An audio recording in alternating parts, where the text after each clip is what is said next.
Kanye West has just lost over $600 million of his net worth. He's no longer worth $1 billion. He's no longer a billionaire.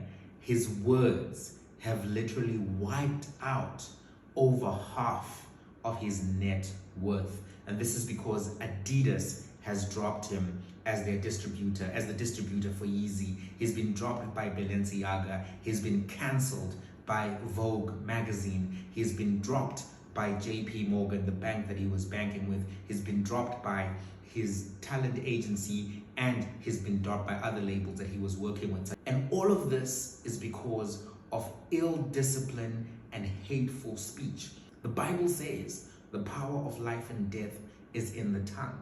And in this particular instance, you can see how Kanye West's own mouth built him up.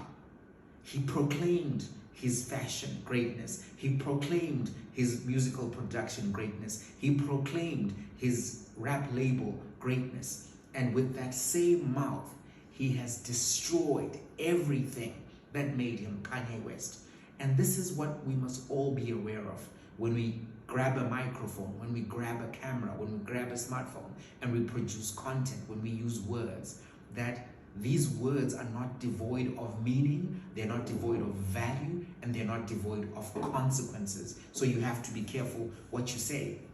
Kanye West has said things that are anti-Semitic. He has said things that are anti-black. He has endorsed the messaging which has come from white supremacists. Things like the White Lives Matter narrative, which is not devoid of value. Of course, we know that white lives matter.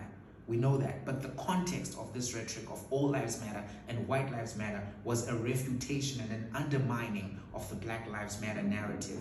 Kanye West has even said that George Floyd did not die as a result of a knee on his neck. These are reckless words that have come from him.